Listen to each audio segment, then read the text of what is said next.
Question number 5 का second part देखते हैं। सेकंड पार्ट में भी ऑर्डर हमें कितना रखना है 3/4 का, इसका मतलब एलिमेंट में यही कैलकुलेट करने हैं हमें। ठीक, second part aij equals to 2i minus J. 3/4 की मैट्रिक्स बनानी है तो सबसे पहले हमें क्या चाहिए, a11 2 इंटू 1 माइनस 1, आई की वैल्यू 1, जे की वैल्यू 1 यहाँ पुट कर देंगे तो ये आ जाएगा हमारे पास 1। इसके बाद नेक्स्ट 1 2 चाहिए हमें, तो इसके लिए क्या करेंगे 2 इंटू 1 माइनस जे की वैल्यू कितनी पुट करेंगे 2, तो ये कितना आ जाएगा 0। ठीक, नेक्स्ट हमारे पास जो हुआ करता है या हमें चाहिए क्या 1 3, 2 इंटू आई की वैल्यू कितनी पुट करनी है 1 और जे की वैल्यू 3, तो जे की वैल्यू यहाँ 3 पुट कर देंगे, ये कितना आ जाएगा -1 आ जाएगा। इसके बाद नेक्स्ट a14 2 इंटू आई की वैल्यू 1 माइनस जे कितना 4, इसको सॉल्व करेंगे ये कितना आ जाएगा -2। ठीक, ये फर्स्ट रो के एलिमेंट कैलकुलेट हो गए। इसके बाद सेकंड रो,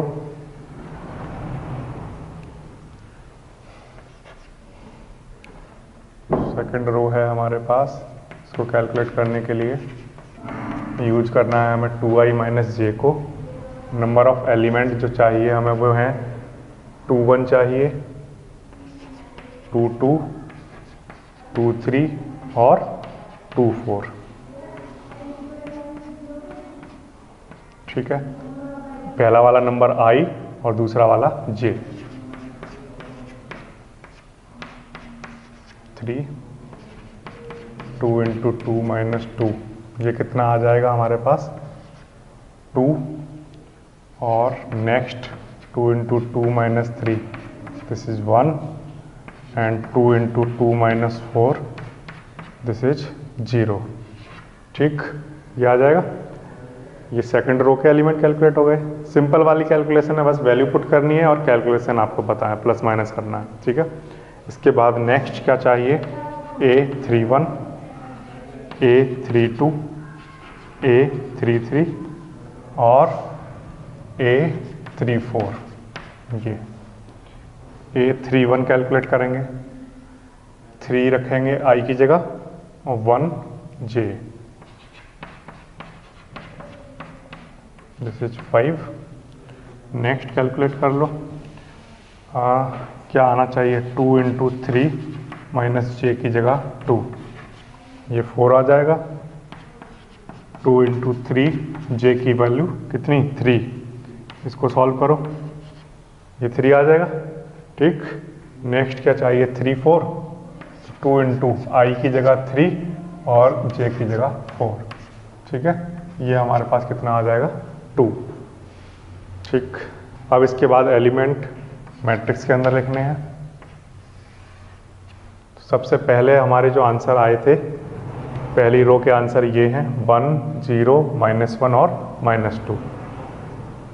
1 नेक्स्ट 0 -1 -2।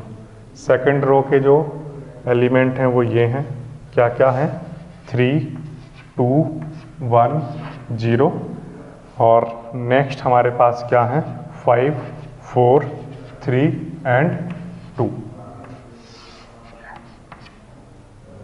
ठीक है, सारे क्वेश्चन एक जैसे हैं। ठीक है, इससे पहले हमने किया था 5th का फर्स्ट पार्ट और ये कौन सा पार्ट है सेकंड पार्ट। ठीक है, इसके बाद नेक्स्ट क्वेश्चन देखते हैं। Question number 6, find the value of x y and z from the following equation. हमने इक्वालिटीज ऑफ मैट्रिक्स पढ़ा था। इक्वालिटीज ऑफ मैट्रिक्स की कंडीशन, 2 कंडीशन हुआ करती हैं। पहली कंडीशन ये है कि उन दोनों मैट्रिक्स के ऑर्डर सेम होने चाहिए। ठीक है, और दूसरा जो करस्पॉन्डिंग एलिमेंट हैं वो आपस में इक्वल होने चाहिए। अगर ये दोनों कंडीशन फॉलो हो रही हैं तो हम कहेंगे दो मैट्रिक्स A एंड B आपस में इक्वल हैं, A इक्वल्स टू B। ठीक, लेकिन यहाँ पर देखिए हमें क्या क्या पता है, ऑर्डर इसका कितना है 2/2, इसका ऑर्डर कितना है 2/2। फर्स्ट कंडीशन फॉलो हो रही है। ठीक, और हमें क्या गिवन है कि ये दोनों मैट्रिक्स आपस में कैसी हैं, इक्वल हैं। तो सेकंड कंडीशन अपने आप फॉलो होती होगी, कौन सी, कि करस्पॉन्डिंग एलिमेंट आपस में कैसे होते होंगे, इक्वल। ठीक, तो इसकी हेल्प से हम कर सकते हैं, करस्पॉन्डिंग एलिमेंट को आपस में इक्वल करेंगे। तो इसको अगर मैं देखूं तो y किसके इक्वल होगा, 4 के। ठीक, z किसके इक्वल होगा, 3 के, और x की वैल्यू यहाँ से कितनी आ जाएगी, 1। ये देखिए 5 = 5 है वहाँ पर। ठीक है, तो इस तरह से कैलकुलेट हो जाएगा। प्रॉपर्टीज ऑफ मैट्रिक्स में फर्स्ट क्या होना चाहिए, same order. Second, if same order होना चाहिए एंड करस्पॉन्डिंग एलिमेंट क्या होने चाहिए, इक्वल। देन क्या कह सकते हैं हम, ए किसके इक्वल होगा। अब इस क्वेश्चन में देखिए ए इक्वल है किसके, ये हमें पता है। ठीक, ऑर्डर दोनों का कैसा है, सेम। ये भी 2/2 ऑर्डर है, ये भी 2/2 ऑर्डर है, इक्वल हैं, ऑर्डर सेम है, तो क्या रहा होगा, करस्पॉन्डिंग एलिमेंट आपस में इक्वल रहे होंगे। ठीक, अच्छा अब इसको सॉल्व कर देंगे।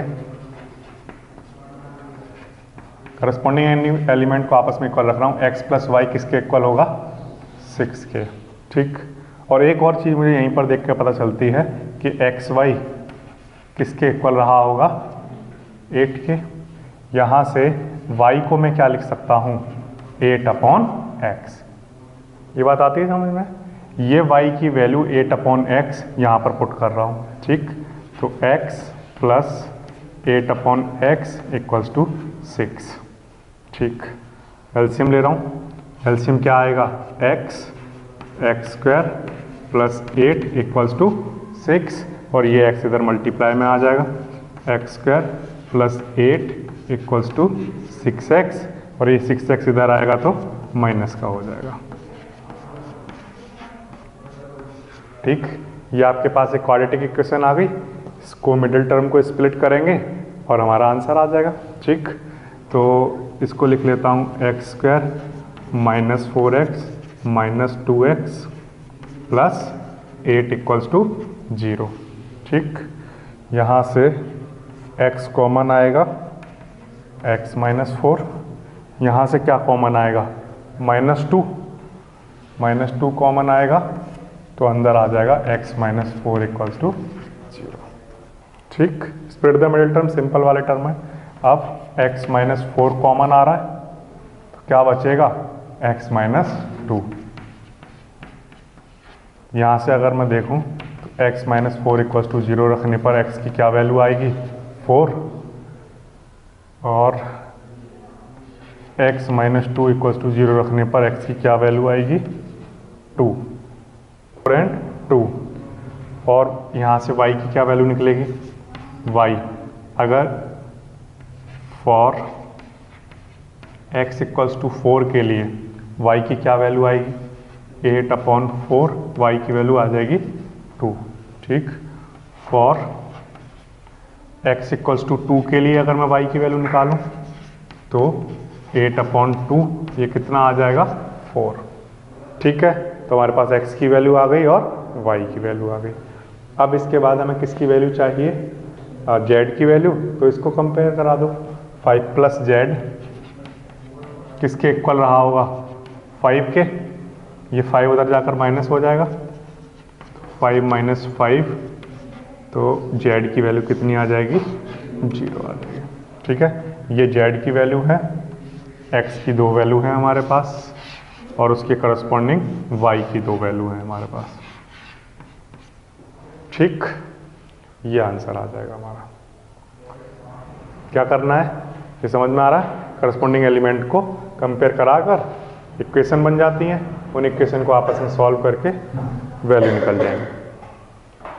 ओके, थर्ड पार्ट देख लेते हैं। थर्ड पार्ट भी पहले से इक्वल गिवन है, ऑर्डर सेम है, तो उनके करस्पॉन्डिंग एलिमेंट आपस में इक्वल रखे जा सकते हैं। ठीक है, तो पहली इक्वेशन जो हमारे पास बन जाएगी वो है x + y + z = 9। ठीक है, दूसरी इक्वेशन हमारे पास क्या होगी, x plus Z equals to 5। Third equation हमारे पास क्या होगी, y plus Z equals to 7। तो इस इक्वेशन में y प्लस जेड की जगह रख देता हूँ मैं 7। ठीक, तो x इक्वल्स टू कितना आ जाएगा, 9 माइनस 7, x की वैल्यू कितनी आ गई, 2। ये x की वैल्यू यहाँ पुट कर देता हूँ, z इक्वल्स टू 5 माइनस 2 या z इक्वल्स टू आ जाएगा 3। अब z पता चल गया हमें। ठीक, अगर z हमें पता है तो यहाँ पर वैल्यू पुट कर देता हूँ, z की वैल्यू 3, तो ये आ जाएगा 7 माइनस 3 कितना, 4। ठीक है, तो y की वैल्यू आ जाएगी 4, z आ जाएगा 3 और x की वैल्यू 2। कैसे निकाला है, सिंपल, बिल्कुल करस्पॉन्डिंग एलिमेंट को आपस में इक्वल रखो, इक्वेशन बनती हैं और उनको सिंपल मैथमेटिक्स प्रॉब्लम को लगा दो उसमें इक्वेशन। ठीक है, इस तरह से हो जाएगा ये।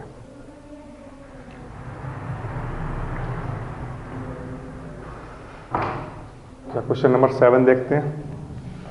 Find the value of a, b, c and d from the equation this. फिर से हमारे पास इक्वालिटीज का क्वेश्चन है। क्या करेंगे, करस्पॉन्डिंग एलिमेंट को कंपेयर कराएंगे।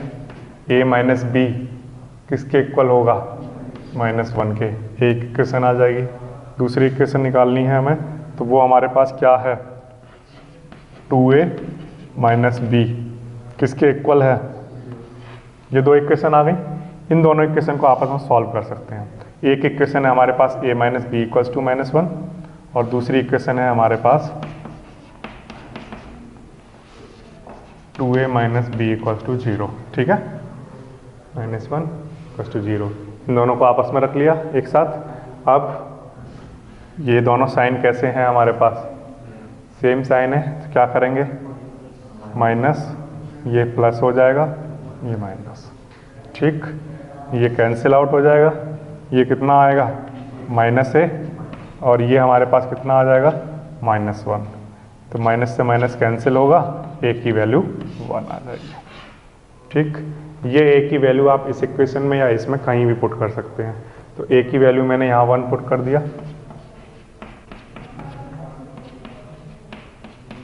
ये 1 इधर आएगा तो माइनस का हो जाएगा। सॉल्व करेंगे, -2, माइनस से माइनस कैंसिल, b की वैल्यू क्या आ जाएगी, 2। ठीक, 2a plus c equals to कितना, 5। a की वैल्यू हमने निकाली है कितनी, 1, तो 2 into 1 plus c equals to 5। ये 2 इधर आ जाएगा, तो यहाँ से c की वैल्यू कितनी, 3। ये ठीक है। अच्छा, इसके बाद 3c प्लस d किसके इक्वल होगा, 13 के इक्वल होगा। ठीक है, c की वैल्यू हमने निकाल ली, वो हमारे पास 3, d इक्वल्स टू 13, 3 3 जा 9 और उधर जाकर माइनस करा दो इसको, तो ये आंसर कितना आ जाएगा, 4। तो a की वैल्यू 1, b की वैल्यू 2, c की वैल्यू 3 और d की वैल्यू 4। ये आंसर आ जाएंगे। करने का प्रोसेस फिर से वही है, करस्पॉन्डिंग एलिमेंट को इक्वल रखो, इक्वेशन बनती हैं, उन इक्वेशन को आपस में सॉल्व करो, वैल्यू निकल जाती है। ठीक है, देखो क्वेश्चन नंबर 8। कोई एक मैट्रिक्स है A जिसका ऑर्डर कितना है, m इंटू n। उसको हम स्क्वायर मैट्रिक्स कब कहेंगे। ठीक, तो इसके लिए हमने पढ़ा था स्क्वायर मैट्रिक्स की डेफिनेशन। स्क्वायर मैट्रिक्स की डेफिनेशन हमने ये पढ़ी थी, a matrix is said to be square matrix if the number of rows equals to number of column. ठीक, फॉर एग्जाम्पल जैसे मैंने यहाँ पर एक मैट्रिक्स लिखी 1 2 3 4। ठीक, इसमें नंबर ऑफ रो कितने हैं, नंबर ऑफ कॉलम कितने हैं, तो नंबर ऑफ रो और कॉलम आपस में इक्वल हैं, तो ये कैसी मैट्रिक्स है, स्क्वायर मैट्रिक्स। अच्छा, और लिख सकते हैं 1 2 3 4 5 6 7 8 9, ये एक मैट्रिक्स लिखी मैंने। ठीक, इसमें नंबर ऑफ रोज कितनी हैं, 3, कॉलम कितने हैं, 3, तो नंबर ऑफ रोज इक्वल है नंबर ऑफ कॉलम के, तो ऐसी मैट्रिक्स को क्या कहते हैं हम? Square matrix. तो क्या कंडीशन होती है? m must be equals to n। ये हमारा आंसर होना चाहिए स्क्वायर मैट्रिक्स का, ठीक है, by the definition of square matrix. ठीक,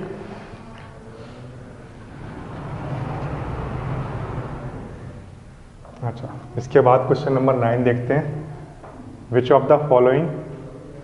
of the given value of x and y make the following pair of matrix equal. ये दोनों मैट्रिक्स अभी आपस में इक्वल गिवन नहीं है, ठीक है। उसने कहा है या पूछा है कि x की किस वैल्यू के लिए, x और y की किस वैल्यू के लिए ये दोनों मैट्रिक्स को आपस में इक्वल रखा जा सकता है, ठीक है। तो फॉर एग्जांपल मैंने माना कि ये इक्वल हैं, अगर ये इक्वल हैं तो इनके करस्पॉन्डिंग एलिमेंट्स आपस में इक्वल होंगे। तो यहाँ पर लिखता हूँ मैं 3x + 7 = 0। तो यहाँ से x की वैल्यू कैलकुलेट करेंगे तो ये -7 और ये अपॉन में आ जाएगा, तो x की वैल्यू कितनी आ जाएगी? -7/3। अच्छा, यहाँ से सॉल्व करते हैं। 5 किसके इक्वल होना चाहिए? y - 2 के। 2 इधर आएगा तो प्लस हो जाएगा, तो 5 + 2 मिलकर कितना हो जाएगा? 7। और यहाँ से y की वैल्यू कितनी आ जाएगी? 7 आ जाएगी, ठीक है। इसी तरह से और वैल्यू सॉल्व कर लेते हैं। y + 1 किसके इक्वल रहा होगा? 8 के। y + 1 किसके इक्वल? 8 के। तो यहाँ से y की वैल्यू सॉल्व कर लेते हैं। 8 - 1, तो y की वैल्यू फिर से देखिए कितनी आई? 7। y 7 ही रहने वाला है, ठीक। अगर y की वैल्यू 7 है, अच्छा, अब नेक्स्ट x की वैल्यू चेक कर लेते हैं।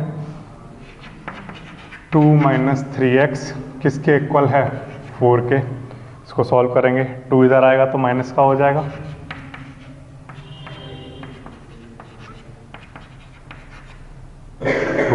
तो x की वैल्यू कितनी आ जाएगी? -2/3, ठीक। अच्छा, देखिए यहाँ पर ध्यान दो, ये एक एलिमेंट है, यहाँ पर x लिखा हुआ है, और ये यहाँ पर एक एलिमेंट है, यहाँ भी क्या लिखा हुआ है? x। दोनों जगह फंक्शन कैसे हैं? सेम है, ठीक है, लेकिन उनकी वैल्यू कैसी आ रही है? अलग अलग। This is not possible. क्या लिखेंगे?